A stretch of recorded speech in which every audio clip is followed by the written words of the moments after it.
বন্ধুরা, আজকে আমি দেখাতে চলেছি যে বদ্রির কলোনি বা যে কোনো পাখির কলোনি কিভাবে কি করলে সুবিধা হয়, কিভাবে পরিষ্কার করতে সুবিধা হয়, কিংবা এমনি ময়লা পরিষ্কার করতে সুবিধা হয়। আর আমি কিভাবে করেছি সেটাই আমি দেখাবো। আমি আমার মতো করে এরকমই করে করেছি, সেটা আজকে দেখাচ্ছি যে কীভাবে পরিষ্কার করছি, কীভাবে কী করা আছে সেগুলো দেখাবো। আর এই যে আমি পরিষ্কার করছি এখন বদ্রির কলোনি, আমার 3টে বদ্রির কলোনি আছে, আর একটা বাচ্চা রাখার জন্য কলোনি আছে। এই যে আমি পরিষ্কার করছি কলোনিটা, এটা কিন্তু নিচে ঢালাই করা আছে, আর সাইড থেকে একটা করে ইট দিয়ে গাঁথনি করা আছে। বেশি ইট দিয়ে হাইট করলেও হবে না, হাওয়া বাতাস প্রবেশ করবে না, তখন অসুবিধা হবে। যার কারণে আমি একটা করে ইট দিয়ে গেঁথে ওর ওপরে খাঁচা বসিয়ে দিয়ে এটাকে রাখা আছে। এরকমই এই যে আমার ঢালাই করা আছে, এটা আমি মনে করলে মাসে মাসে এক আধবার করে পরিষ্কার করে দিতে পারি। ঢাল করে করা আছে, এক সাইডে পাইপ বসানো আছে ছোটো, যদি জলে ধুয়েও দিই ওটা কিন্তু বেরিয়ে চলে যাবে। আর কত সুন্দরভাবে পরিষ্কার করা যাচ্ছে সেটাও দেখতে পাচ্ছ, যে পরিষ্কার করলে ওটাও পরিষ্কার হয়ে যাবে। আর মনে করলে আমি জল দিয়ে ধুয়ে দিলেও মাসে এক আধবার সেটা আমি ধুই। আর যখন বেশি ময়লা ফলা জমে যায় সেটা তো পরিষ্কার করে নিতেই হবে। খাওয়ারের এগুলো বাইরে যাবে না, এর মধ্যেই থেকে যায়। আর ঢালাই করার জন্য নিচে ঢালাই থাকে, আবার ঢালাইতে কিন্তু ওই পায়খানা করলে ওরা কিন্তু ওটা টেনে যায়, তাতে করে সুবিধা হয়, জল জল বা ভিজে ভিজে থাকে না, বা জলও যদি পড়ে যায় তাড়াতাড়ি শুকনো হয়ে যায়। সেরকমই এই যে আমি একদম এক সাইড দিয়ে পরিষ্কার করে এটাকে একদম রেডি করে ফেলছি। আর এই কলোনিতে কিন্তু আমার চালু অবস্থাতে আছে, বাচ্চার ডিম বাচ্চা অলরেডি চলছে, হচ্ছে। তাই আর আমার এগুলি কিন্তু খাঁচাগুলি সব কিন্তু কাঠ দিয়ে তৈরি করা, একদম খাঁচাগুলো সব কাঠ দিয়ে তৈরি করা আছে। আর সাইড দিয়ে একটা করে ইট দিয়ে গাঁথনি করা। এই ইটেরও কিন্তু কাজ আছে, কারণ এরা যে ওই নাম্বার পিঠটা এদিকে আমি ঘুরিয়ে দিয়েছি, অনেক সময় বদ্রি পাখি ওই ইটের ওই গায়ে গিয়ে ওদের যে সূঁচগুলো ওটাকে কিন্তু খাওয়ানোর জন্য অনেকে করে, ওই ইট ফিটগুলো গিয়ে কিন্তু কামড়াকামড়ি করে, তাতে করে ওদেরও উপকার হয়। যে সূঁচগুলো লম্বা হয় সেগুলো কিন্তু হয় না। আরও এক একটা ইট দরকার হলে যদি যা রাখার মতো প্রয়োজন তাতে রাখবে। ইট বা খোলা এদের কিন্তু রাখতেই হবে, নাহলে কিন্তু ওদের এই চোঁচগুলো কিন্তু বড়ো হয়ে যাবে, বা ওদের বলা যায় ওটাকে ভাত দেয় চোঁচটাকে। খুব সুন্দর কাজ আছে কিন্তু এটা, যে কোনো কিছু রাখবে দেখবে ওরা এটা। যারা নূতন পাখি পালছেন তাদের তো না জানা থাকলেও এটা কিন্তু অবশ্যই দেবেন, একটা করে আবলা ইট কিংবা খোলা কিছু দিয়ে রাখলে ওরা খোলা টোলাগুলো কামড়ে কামড়ে মোটামুটি কাটবে, খাবে, এরকম কিন্তু হবেই। গ্রিপের কাজ করবে কিছু কিছু, আর গ্রিপ তো আলাদা দিতেই হবে।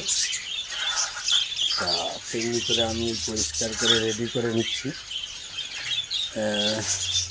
প্রায় পরিষ্কার হয়ে গেছে। এরপরে আমি যাব আমার যে ঘরে সব কলোনি থেকে বাচ্চাগুলো এক জায়গায় করে রেখে দিই সেলের উদ্দেশ্যে। এবার যাদের পাখিও লাগবে, বদ্রি বা ককাটেল লাগলে আমার সাথে যোগাযোগ করবে, প্রায় সময় আমার কাছে থাকে। এবার বেরিয়ে গেলে তখন তো দেরি হবে, শুনে নিলে যে কবে পাওয়া যাবে কি তখনই দেওয়া যাবে। আর এই যে কলোনিতে কিন্তু আমার পাখি অলরেডি আছে, এই যে চলে এসেছি আমি। এটা বাচ্চা ফাচ্চা রাখার কলোনি, আমার যে বাচ্চাগুলো বার হয় তার একটা কলোনি। উপরে ককটেল রাখি বা নিচে আমার বদ্রির বাচ্চাগুলো রাখা হয়, সেগুলো সেল ফিডিং হলে আবার আস্তে আস্তে দেওয়া হয় লোককে। যারা নেয়। এবার এখানে আমি ঢুকছি, ঢোকার পরে ওটাকে আবার একটু পরিষ্কার করে নেই। একই সিস্টেমে যদি দেখেন, একই সিস্টেম কিন্তু আছে এখানে, ওরকম একটা করে ইট দিয়ে গাঁথনি করা, আর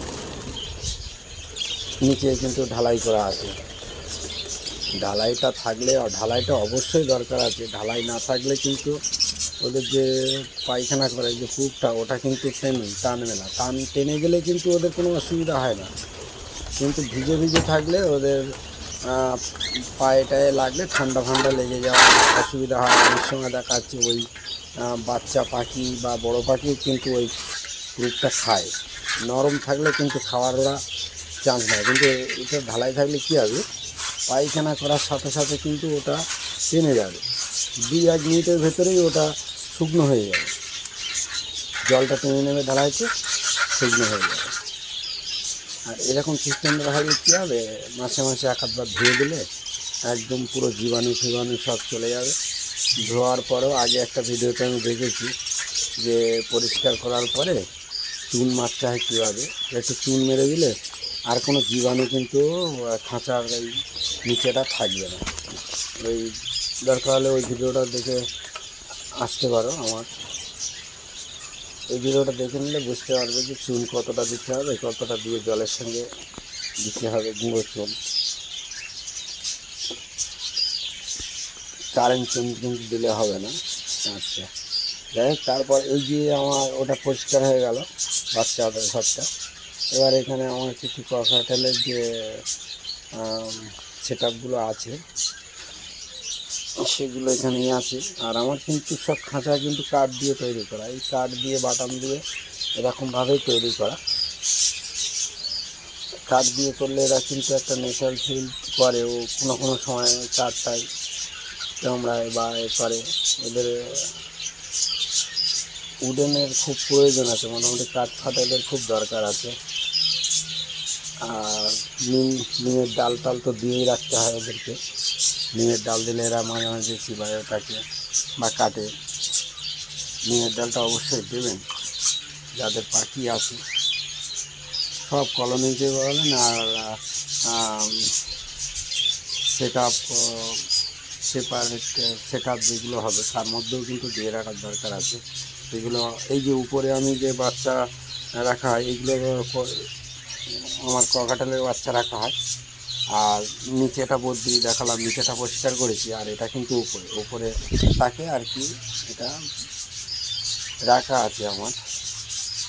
আর বন্ধুরা, চ্যানেলটাকে এরকম সুন্দর সুন্দর পাওয়ার জন্য বা কারো পাখি যদি লাগে, চ্যানেলটাকে অবশ্যই সাবস্ক্রাইব করবে আর কমেন্ট মাধ্যমে জানাবেন কেমন লাগছে, কেমন হলো, আর আমার সেট আপগুলো কেমন লাগছে।